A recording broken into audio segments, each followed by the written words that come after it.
Olá, meus irmãos. Hoje nós comemoramos, o dia de Finados, dia 2 de novembro, dia dos fiéis defuntos. Então, para a Igreja Católica, não se trata de um feriado qualquer, mas de uma oportunidade de rezarmos pelos entes queridos que buscam, a plenitude da vida diante da face de Deus. Desde os primeiros séculos, os cristãos já visitavam os túmulos dos mártires para rezar por eles e por todos aqueles que um dia fizeram parte da comunidade primitiva, da Igreja nascente. Então, no século XIII, o Dia dos Fiéis Defuntos passou a ser celebrado em 2 de novembro, já que no dia 1º de novembro era comemorada a solenidade de Todos os Santos.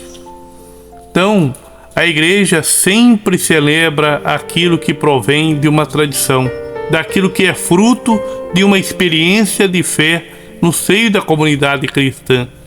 Ademais, Deus é Deus dos vivos, não é verdade? Então, Santo Isidoro de Sevilha chegou a apontar que o fato de oferecer sufrágios e orações pelos mortos é um costume tão antigo na Igreja e que pode ser ensinado ter sido ensinado pelos apóstolos, com certeza. Então, no próprio São Paulo Apóstolo, 2 Timóteo, capítulo 1, versículo 16, coloca de maneira bem clara para nós, lendo literalmente, que o Senhor conceda misericórdia à família de Onesíforo, porque ele muitas vezes me confortou, diz o apóstolo Paulo, e não se envergonhou de eu estar preso. Ao contrário, quando chegou a Roma, ele me procurou com insistência até me encontrar. Que o Senhor lhe conceda misericórdia junto a Deus naquele dia. E quanto aos serviços que ele me prestou em Éfeso, você sabe melhor do que eu. Então, que maravilha! Apóstolo Paulo realmente fazendo as orações a uma pessoa que tanto lhe havia ajudado, A Igreja nesse período era muito perseguida. Então, Onesíforo, e toda sua família ajudou muito o apóstolo São Paulo. Que maravilha! Então, a Igreja celebra desde há muito tempo, na verdade, desde os tempos apostólicos.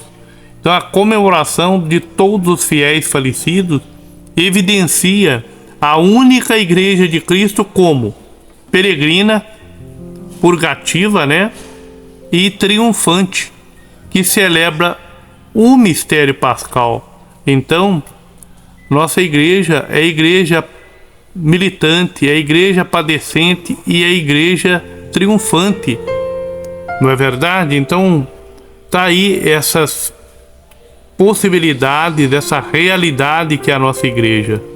Então, às vezes olhamos a nossa vida numa perspectiva de uma tumba que será fechada com a terra e com a pedra em cima.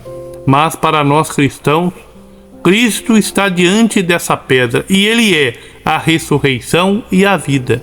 Ele olha através da pedra e para ver cada um de nós. Então, isso é muito bonito.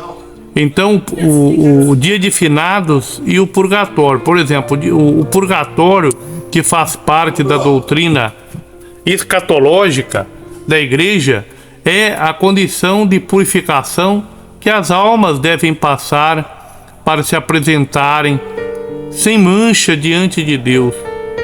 Ao contrário do que se pensa, não trata-se de um castigo, mas de uma intervenção da misericórdia de Deus, porque todos que estarão no purgatório já estão salvos, estarão purgando, estarão se purificando, mas serão salvos. Isso é maravilhoso. Então, a doutrina do purgatório veio definida no segundo concílio de Lyon, em 1274, não é verdade? Então, esse dia de finados dos fiéis defuntos serve para rezarmos preferencialmente pelas almas dos purgatório, as quais precisam de purificação para adentrarem no paraíso. Então, o purgatório é essa grande maravilha do coração de Deus, da misericórdia infinita de Deus. O purgatório nos transforma na figura sem mancha, ou seja, no verdadeiro recipiente da eterna alegria, do eterno amor de Deus. No purgatório, a alegria do encontro com Deus que acontecerá supera a dor e o sofrimento. Só não acredita no purgatório quem duvida da misericórdia de Deus. O verdadeiro significado do dia de finados só pode ser encontrado no amor de Deus. Um grande abraço, boas orações, boa meditação a todos.